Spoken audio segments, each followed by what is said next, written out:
नमस्कार, मैं हूं आपके साथ आंचल तिवारी। आप देख रहे हैं इस वक्त हो गया है खबरों की खबर। देश में कोरोना का कहर अपने चरम पर है।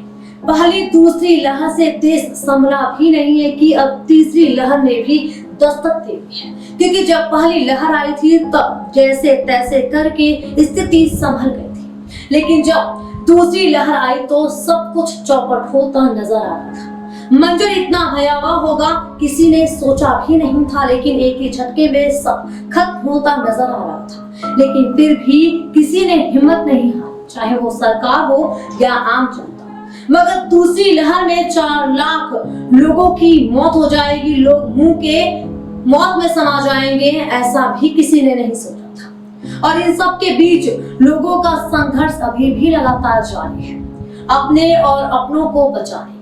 मगर कोरोना कहर सबसे ज्यादा कहीं है तो वो है महाराष्ट्र, क्योंकि सभी राज्यों के मुकाबले अगर मामले कहीं सबसे ज्यादा आ रहे हैं तो वो है महाराष्ट्र।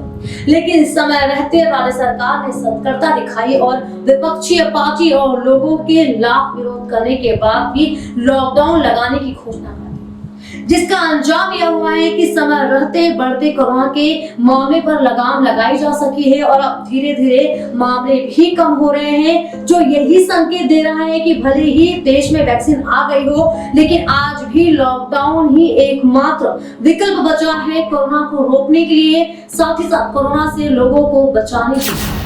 लेकिन अभी भी कोरोना का संकट टला नहीं है, क्योंकि महाराष्ट्र में कहीं ना कहीं तीसरी लहर की शुरुआत हो चुकी है।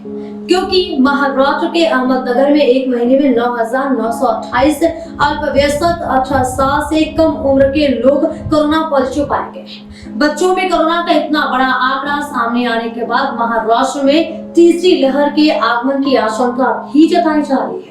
इसको लेकर जिला प्रशासन ने अपने स्तर से तैयारियां भी शुरू कर दी है। वहीं अप्रैल महीने में भी अहमदनगर में 7,760 बच्चे कोरोना पॉजिटिव पाए गए। राहत की बात तो यह है कि इनमें से कोई भी गंभीर केस सामने नहीं आया और किसी की मौत नहीं हुई है।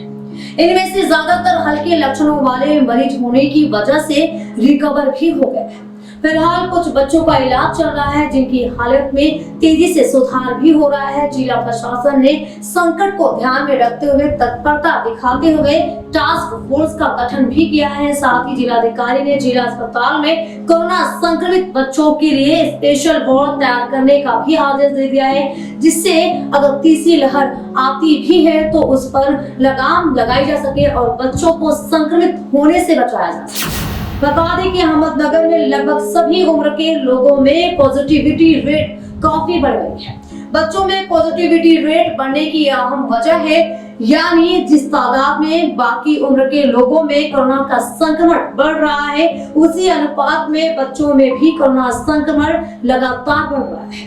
अहमदनगर में कोरोना पॉजिटिविटी रेट 23.51% है, यानी हर 100 लोगों की टेस्टिंग में करीब 24 लोग यहाँ कोरोना पॉजिटिव पाए जा रहे हैं। इस लिहाज से अहमदनगर में पॉजिटिविटी रेट वाकई में चिंता बढ़ाने वाला है। अहमदनगर में अब तक 2,51,322 लोग कोरोना पॉजिटिव हो चुके हैं। वहीं महाराष्ट्र सरकार ने कोरोना की तीसरी लहर की आशंका को देखते हुए राज्य के सभी अस्पतालों में बच्चों के लिए विशेष रूप से कोरोना वार्ड की तैयारियां भी शुरू कर दी है, क्योंकि सरकार यह बिल्कुल भी नहीं चाहती है कि जिस तरह से पहले और दूसरी लहर में राज्य की जो दुर्दशा हुई है वो वापस हो। इसीलिए चाहे वो बेड की व्यवस्था हो या अस्पताल या फिर वेंटिलेटर, सबकी संख्या लगातार बढ़ाई जा रही है, जिससे तीसरी लहर से बचा जा सके। तो खास खबरों के लिए बने रहिए खबरों की खबर में। तब तक के लिए नमस्कार।